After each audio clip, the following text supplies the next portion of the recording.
Imagine um mundo à beira do caos, onde as ações de um único indivíduo poderiam inclinar a balança para a vitória ou para a catástrofe.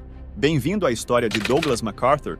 Será uma jornada pela vida de uma das figuras militares mais icônicas da história americana. Dos campos de batalha da Segunda Guerra Mundial aos tensos confrontos da Guerra da Coreia, o gênio estratégico de MacArthur redefiniu o curso dos eventos globais. Mas o que motivava o homem por trás de tantas medalhas?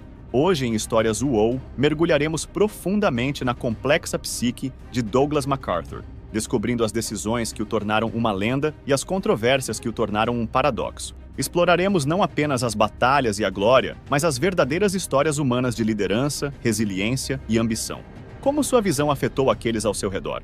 Como seu legado nos influencia hoje? Ao assistir a este vídeo, você não está apenas revisitando a história, você está ganhando insights sobre liderança, estratégia e a condição humana que são tão relevantes nos conselhos de administração de hoje quanto nos campos de batalha de ontem. Você já enfrentou uma decisão que poderia mudar tudo? Então você pode ter mais em comum com MacArthur do que imagina. A história de Douglas MacArthur começa à sombra da Guerra Civil Americana. Nascido no dia 26 de janeiro de 1880 em Little Rock, Arkansas, ele era o mais jovem dos 3 filhos de Arthur e Mary MacArthur. Seu pai, um herói condecorado da Guerra Civil com a Medalha de Honra, lutou sob o comando do general Sherman na implacável campanha de Atlanta e chegou a ser governador de Wisconsin. Apesar de suas ligações com o Norte, casou-se com Mary, uma bela do Sul, cuja família ainda guardava ressentimentos profundos da guerra, tão profundos que os irmãos dela boicotaram o casamento. Desde cedo, Douglas foi imerso na tradição militar. Sua primeira lembrança, vívida e definidora, foi o chamado penetrante dos clarins. Ele era apaixonado pelo pomposo cerimonial regimental, uma paixão talvez inflamada pelo fato de seu nascimento coincidir com as designações pós-bélicas de seu pai para postos isolados no Oeste. Quando Douglas tinha 9 anos, marcou uma mudança significativa. Foi em Washington, D.C., em meio às maquinações políticas da capital, que Douglas frequentou a escola pública Force. Os ventos do destino sopram novamente em 1893, levando a família para San Antonio, Texas. Douglas matriculou-se na Academia Militar do Oeste do Texas, destacando-se na academia e nos esportes e finalmente se formando como orador da turma. Suas ambições eram claras: West Point. Mas, apesar da influência considerável de Arthur, as nomeações presidenciais escaparam de Douglas, rejeitadas por ambos os presidentes, Cleveland e McKinley. Resoluto, Douglas se preparou à moda antiga, marcando com uma nota alta no exame de entrada, um testemunho de sua preparação que ele descreveu mais tarde como uma lição fundamental na vitória através da prontidão. West Point moldou Douglas de maneiras inimagináveis. Sua mãe, sempre sua campeã, acreditava profundamente em seu grande destino predestinado, uma crença que Douglas carregou para a academia. Robusto fisicamente e mentalmente afiado, desde sua infância áspera no Oeste, onde aprendeu a atirar e montar antes mesmo de poder escrever, Douglas estava mais do que preparado, estava pronto para a distinção. Sua passagem por West Point foi marcada pelos rigores típicos e pelos brutais trotes, mas Douglas, sob o olhar atento de sua mãe que ficava por perto, suportou com uma resiliência que apenas poliu sua reputação. Formando-se em primeiro lugar em sua classe em 1903, Douglas escolheu o Corpo de Engenharia, entrando com a patente de segundo-tenente. Sua primeira designação foram as Filipinas, uma terra que seu pai havia alertado estar à beira de uma insurreição. Com menos de um mês após sua chegada, Douglas encontrou 2 bandidos, um encontro que terminou com Douglas de pé, diferentemente dos bandidos. Esse incidente foi um prenúncio marcante da coragem e liderança que definiriam sua carreira. Mas sua permanência nas Filipinas foi interrompida pela malária, levando a uma turnê fortuita pela Ásia como ajudante militar ao lado de seu pai. Os 2 anos passados atravessando a China, o Japão e a Índia moldaram profundamente as visões de Douglas sobre a Ásia. Visões que desafiaram ousadamente a política predominante dos Estados Unidos impregnada de racismo sutil.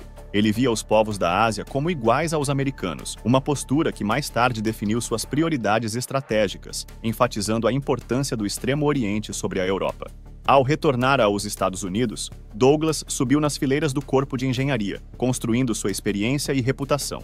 Mas a vida tomou um rumo pessoal em 1912, quando ele teve que correr de volta de uma postagem no Panamá para assistir ao funeral de seu pai e apoiar sua mãe enlutada, solicitando uma transferência para Washington, D.C. para ficar perto dela. No verão escaldante de 1914, enquanto as tensões entre os Estados Unidos e o México fervilhavam, Douglas MacArthur encontrava-se reatribuído dos corredores do Departamento de Guerra ao coração da ação na Expedição Veracruz. Nós recomendamos a você a ter uma visão panorâmica de um dos períodos mais importantes da história. Assim acompanhará nossos vídeos com ainda mais conhecimento e terão inúmeros insights para aplicar em sua vida. Preparamos um e-book incrível, que vai te proporcionar isso, passando pelos fatores socioeconômicos que precederam a Segunda Guerra Mundial até o seu ponto final. Aliás, será que existiu mesmo esse ponto final? Clique no link nos comentários e embarque em uma viagem no tempo. As relações entre as duas nações tinham se desgastado ao longo dos meses, deteriorando-se em um impasse tenso após o incidente de Tampico. Um episódio provocativo em que 9 marinheiros americanos foram detidos pelo governo mexicano por invadirem áreas restritas em Tampico. Embora os marinheiros tenham sido rapidamente liberados, a recusa das autoridades mexicanas em realizar uma saudação de 21 tiros, conforme exigido pelos Estados Unidos, escalou a situação. O presidente Woodrow Wilson, indignado, sentindo-se menosprezado e determinado a afirmar o poder naval dos Estados Unidos, ordenou uma invasão enérgica de Veracruz. Designado como assessor militar, o papel de MacArthur deveria ser de observador. No entanto, seu espírito inquieto e mente tática tinham outros planos. Com a audácia que se tornaria sua marca registrada, MacArthur embarcou em uma missão paralela audaciosa. Reunindo uma equipe improvisada de engenheiros ferroviários locais, ele comandou um carro de mão e aventurou-se em território hostil. O objetivo era audacioso: assumir o controle de várias locomotivas que se dizia estarem estacionadas a quilômetros de distância, um ativo estratégico que poderia se mostrar crucial. Navegando por uma paisagem perigosa, MacArthur e sua equipe sequestraram com sucesso 5 locomotivas. Mas a jornada de retorno foi tudo menos tranquila. Emboscados por rebeldes montados a cavalo, um feroz confronto se seguiu sob o sol abrasador do México. MacArthur, em meio ao caos, disparou sua arma contra os atacantes, abatendo pelo menos 3 com seus tiros precisos. Ao retornar, o uniforme de MacArthur carregava as marcas silenciosas do confronto. Continham 3 buracos de bala como testemunho das estreitas fugas que havia enfrentado. Ainda assim, ele saiu milagrosamente ileso. Sua audácia e engenhosidade não apenas impressionaram seus superiores, mas também provocaram uma mistura de admiração e controvérsia de volta à sede. Seu oficial comandante, cativado pela iniciativa ousada de MacArthur, recomendou-o para a Medalha de Honra. No entanto, a proposta gerou debate entre o Conselho de Honrarias, que questionou a prudência de sua operação rebelde, conduzida sem o consentimento explícito do general comandante no terreno. Apesar da controvérsia, a reputação de MacArthur como líder ousado foi consolidada. Em 1915, ele retornou a Washington, D.C., imerso em suas experiências, e subiu ao posto de major. Logo em seguida, assumiu o papel pioneiro de primeiro-chefe do Bureau de Informações do Exército, mas agora plenamente consciente do poder convincente da imprensa e da necessidade indispensável de cultivar uma imagem pública robusta. Nos primeiros e gelados dias de abril de 1917, quando a Primeira Guerra Mundial envolveu a Europa em seu abraço ardente, os Estados Unidos declararam sua entrada no cataclismo. Entre o fervor, o general Douglas MacArthur idealizou uma união única de forças, uma divisão arco-íris, composta por guardas nacionais de todos os cantos da nação. Esse golpe de mestre não apenas acalmou possíveis rivalidades interestaduais, mas também pintou um vívido quadro de unidade contra um inimigo comum. Nomeado chefe de Estado-Maior da 42ª Divisão Arco-Íris, MacArthur viu sua brigada partir para a França, em outubro de 1917. Inicialmente relegado a um papel de apoio atrás das linhas de frente, a divisão aprimorou suas habilidades de combate, enquanto MacArthur, confinado a uma mesa, orquestrava seus movimentos com um espírito inquieto. Seu coração, no entanto, ansiava pela adrenalina da batalha na linha de frente. Desafiando os limites de suas funções administrativas, MacArthur frequentemente se voluntariava para incursões nas trincheiras com uma divisão francesa aliada. Durante uma expedição terrível, ele sobreviveu a um ataque de gás letal, navegando através da nuvem venenosa até a segurança. Uma façanha que lhe rendeu a prestigiosa Croix de Guerre de um comando francês impressionado. Não contente em apenas participar, MacArthur logo liderou ousadas incursões americanas. Emblemático de sua audácia, ele era invariavelmente o primeiro a saltar para o topo na refrega. Seu valor foi reconhecido repetidamente. Ele foi condecorado com a Cruz de Serviço Distinto e elevado ao posto de general de brigada em junho de 1917. Durante a ofensiva do Kaiser no verão escaldante de 1918, a liderança de MacArthur em missões defensivas críticas lhe rendeu 2 cruzes de serviço distinto adicionais. Confrontado com as realidades brutais da guerra, MacArthur uma vez comentou com ironia sombria: "Quem disse que a caneta é mais poderosa que a espada, obviamente nunca encontrou armas automáticas." Apesar dos horrores, seu destemor em combate continuou a brilhar. Até o final de julho de 1918, suas condecorações incluíam 4 estrelas de prata, mais 2 Croix de Guerre, e a ilustre Legião de Honra francesa. O crescente da saga de guerra de MacArthur atingiu seu ápice durante a monumental ofensiva americana em outubro de 1918. Mesmo após ser atingido por gás, ele se recusou a se retirar do combate, mergulhando de volta ao coração da batalha. Sua bravura chamou a atenção do futuro lendário General George Patton, que proclamou dizendo: "MacArthur é o homem mais corajoso que já conheci." A culminação estratégica de seus esforços foi evidenciada na libertação da cidade francesa de Châtillon. Identificando uma vulnerabilidade crítica nas defesas alemãs, MacArthur orquestrou um ataque rápido que dominou o inimigo, garantindo uma vitória crucial nas últimas semanas do conflito. Após retornar aos Estados Unidos como um herói de guerra aclamado, Douglas MacArthur recebeu uma breve designação no Camp Meade, Maryland, mas sua notoriedade logo o levou de volta aos corredores do poder em Washington, D.C. Entre as comemorações de seu retorno, MacArthur mergulhou no campo emergente da guerra blindada. Encarregado de escrever um manual sobre operações de tanques, ele rapidamente defendeu uma ideia radical. Os tanques não deveriam apenas apoiar a infantaria, mas operar como um braço de combate independente. No turbilhão do ano de 1922, a vida pessoal de MacArthur tomou um rumo dramático. Ele se casou com Louise Brooks Cromwell, uma mulher cuja beleza foi celebrada pelo New York Times e cuja riqueza era tão formidável quanto sua linhagem. A união foi controversa. Louise, viúva com 2 filhos, havia sido previamente envolvida com o próprio superior de MacArthur, o General Pershing, que, desgostoso com o casamento, insinuou sombriamente exilar MacArthur para as Filipinas. Conforme a palavra do general, MacArthur se viu enviado ao arquipélago filipino em menos de 1 ano, comandando uma brigada. Foi lá que ele forjou alianças significativas com a elite local e confrontou as injustiças flagrantes enfrentadas pelas populações indígenas, advogando ferozmente por seus direitos. Promovido a major-general em 1925, MacArthur retornou aos Estados Unidos para liderar o 4º Corpo na Geórgia, apenas para encontrar as tensões regionais pós-guerra insuperáveis. Ele foi logo realocado para o 3º Corpo em Maryland. À medida que os anos de 1920 chegavam ao fim, seu casamento também se desgastava. Até 1927, as diferenças entre Douglas e Louise haviam crescido demais. Eles acabaram se separando, e anos depois, o divórcio foi finalizado. Buscando consolo no serviço, MacArthur assumiu a presidência do Comitê Olímpico Americano para os Jogos de Amsterdã, de 1928. Após controvérsias sobre arbitragem tendenciosa, ele repreendeu famosamente o técnico de boxe dos Estados Unidos, que ameaçou retirada com o severo lembrete: "Americanos não desistem."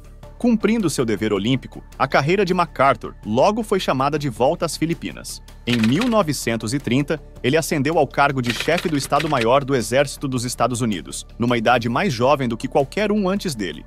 Seu mandato foi marcado por reformas administrativas significativas durante a Era da Depressão. No entanto, sua liderança enfrentou um teste severo em 1932 durante os protestos do Exército de Bônus, onde sua decisão de usar força contra os veteranos que demonstravam manchou sua reputação. Os anos seguintes sob o presidente Franklin Roosevelt foram tensos, com confrontos sobre cortes no orçamento militar, levando MacArthur a declarar agudamente que, caso a América perdesse a próxima guerra, ele esperava que as últimas maldições dos soldados moribundos invocassem o nome de Roosevelt, não o dele. Apesar de seu relacionamento tenso, Roosevelt estendeu o mandato de MacArthur por 1 ano. Em 1935, a pedido pessoal do presidente Manuel Quezon, MacArthur retornou às Filipinas para ajudar a construir uma força de defesa, uma missão que ele aceitou ao se aposentar do serviço ativo no Exército dos Estados Unidos, preparando o cenário para seu próximo capítulo no turbulento tabuleiro de xadrez geopolítico do Pacífico. Em julho de 1941, com o mundo à beira da guerra, o presidente Franklin D. Roosevelt convocou o general Douglas MacArthur de volta às Filipinas, nomeando-o comandante das forças americanas no Extremo Oriente. a tarefa imediata era assustadora: fortificar as defesas das Filipinas. À medida que os dias de verão se transformavam em outono, a tensão no Pacífico aumentava palpavelmente, culminando no catastrófico ataque japonês a Pearl Harbor em dezembro. O ataque galvanizou os Estados Unidos para a guerra, e a premonição de MacArthur de que as Filipinas seriam o próximo alvo da agressão japonesa logo se realizou. 2 semanas após Pearl Harbor, as forças japonesas lançaram seu ataque às Ilhas Filipinas. As forças de MacArthur, despreparadas e em menor número, lutaram contra a avassaladora força do inimigo. No caos, metade de sua força aérea foi dizimada, e em 22 de dezembro, os japoneses avançaram implacavelmente sobre Manila. Agindo rapidamente, MacArthur tomou a decisão fatídica de recuar para a península de Bataan, estabelecendo seu comando na fortaleza insular de Corregidor. Lá, cercado por sua leal equipe de imprensa, MacArthur projetou uma imagem de resolução inabalável, transmitindo sua postura determinada contra as forças invasoras. Mas a realidade no terreno era sombria. Com tropas insuficientes e suprimentos cada vez menores, sua posição tornava-se cada vez mais insustentável. Diante da escolha drástica de se render ou escapar, o presidente Roosevelt finalmente ordenou que ele evacuasse Bataan. Inicialmente, MacArthur hesitou, seu orgulho e senso de dever lutando contra a ordem.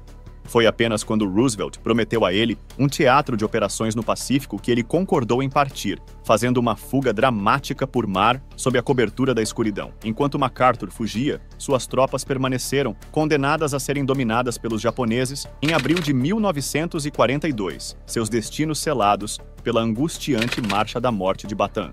MacArthur, então, estabeleceu seu novo quartel-general na Austrália, sua determinação inabalável.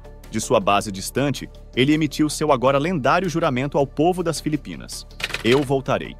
Durante 2 anos incansáveis, ele trabalhou arduamente, montando sua estratégia e organizando as forças que eventualmente cumpririam essa promessa. Roosevelt, reconhecendo sua perspicácia estratégica, nomeou o comandante supremo da área do sudoeste do Pacífico, onde MacArthur forjou uma estreita aliança com o almirante Charles Nimitz, comandante-chefe da Marinha dos Estados Unidos. Juntos, eles elaboraram a Operação Cartwheel, uma estratégia audaciosa para desmantelar as fortalezas japonesas em todo o Pacífico. A Marinha de Nimitz avançaria através das Ilhas Salomão, enquanto as forças de MacArthur empurrariam para o norte ao longo da costa da Nova Guiné, empregando sua ousada estratégia de salto de ilha. Essa abordagem contornava posições japonesas fortemente fortificadas, cortando suas linhas de suprimento e isolando-as de reforços.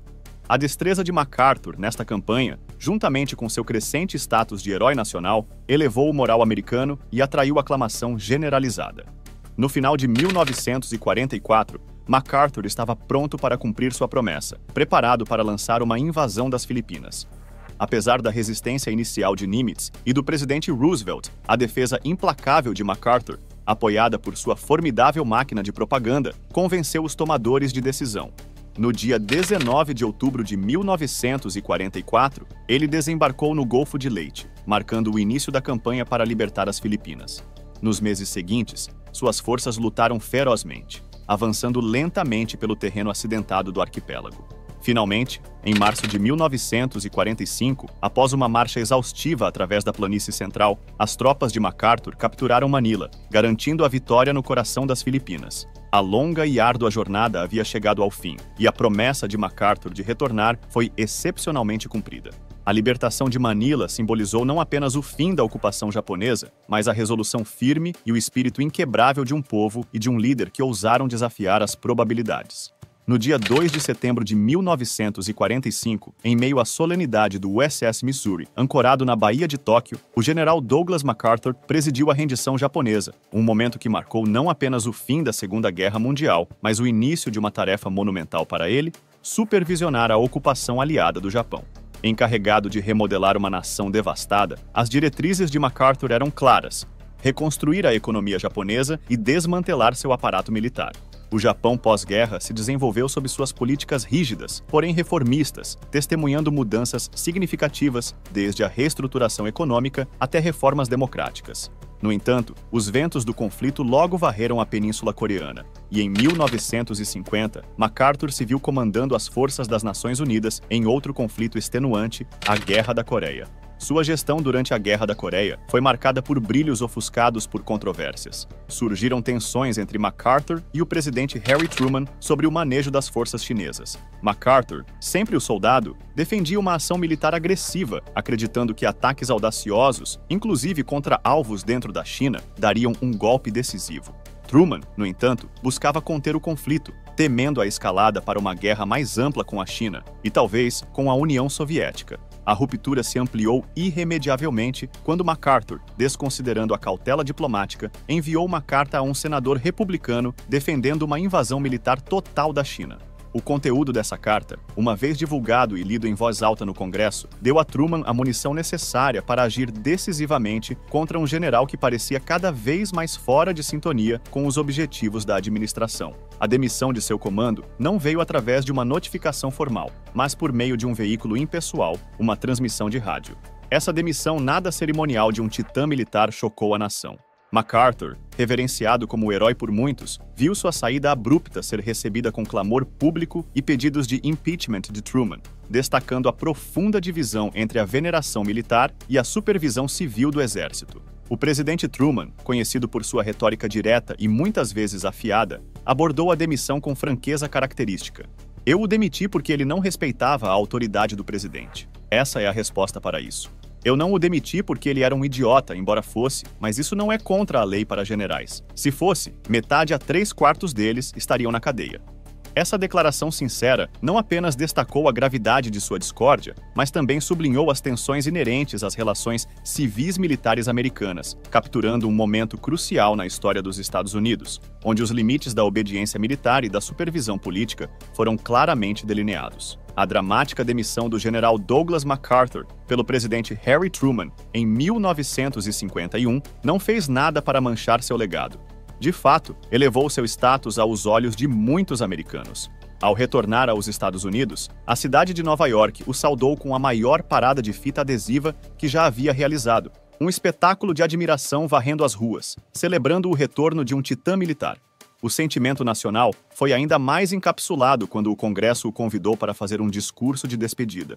Diante dos legisladores reunidos e da nação via rádio, MacArthur fez um discurso que ressoou profundamente nos corações americanos, marcado pela declaração pungente: "Velhos soldados nunca morrem, eles simplesmente desaparecem." Esta frase, impregnada de resignação e dignidade, tornou-se uma das citações mais famosas associadas ao general. Após sua despedida pública, MacArthur mudou-se para o Hotel Waldorf Astoria, em Nova York, optando por uma vida de relativa reclusão. Seus dias foram mais tranquilos, um contraste marcante com o tumulto de sua vida militar e pública. No entanto, sua mente estratégica permaneceu engajada com os assuntos mundiais. Em 1961, em meio às crescentes tensões no Sudeste Asiático, o presidente John Kennedy buscou o conselho de MacArthur sobre a situação. Com a previsão nascida de décadas no comando militar, MacArthur aconselhou Kennedy a evitar um envolvimento profundo no Vietnã, uma postura que destacou sua prudência estratégica. Nesse mesmo ano, MacArthur fez sua última viagem às Filipinas, um lugar indissociavelmente ligado ao seu legado militar e à sua determinação pessoal. Lá, ele se reencontrou com antigos parceiros e amigos, revisitando os cenários de seus antigos triunfos e tribulações. Ao retornar aos Estados Unidos, ele começou a redigir sua autobiografia, com a intenção de compartilhar sua narrativa de serviço e comando. A notável vida de MacArthur chegou ao fim no dia 5 de abril de 1964, devido a uma doença hepática. Em morte, como em vida, ele foi agraciado com as mais altas honras. Seu funeral de Estado foi um testemunho de seu impacto monumental na história militar americana. Mais de 150 mil pessoas se reuniram para prestar suas homenagens, um tributo a uma figura que foi não apenas um general, mas um elemento definidor da experiência americana no século XX. Sua história permanece como um testemunho das complexidades da guerra, liderança e legado. Descubra mais. Confira os links fixados na descrição para encontrar conteúdos exclusivos e surpresas só para você. Não perca! Agora nos conte nos comentários, qual você acredita que foi a decisão mais controversa do general Douglas MacArthur durante sua carreira militar? E você acha que ela foi justificada, dado as circunstâncias da época? Se tiverem mais temas para nos sugerir, nos conte nos comentários. Não se esqueçam de curtir e se inscrever em nosso canal. E mais uma vez, muito obrigado por assistirem a Histórias UOL.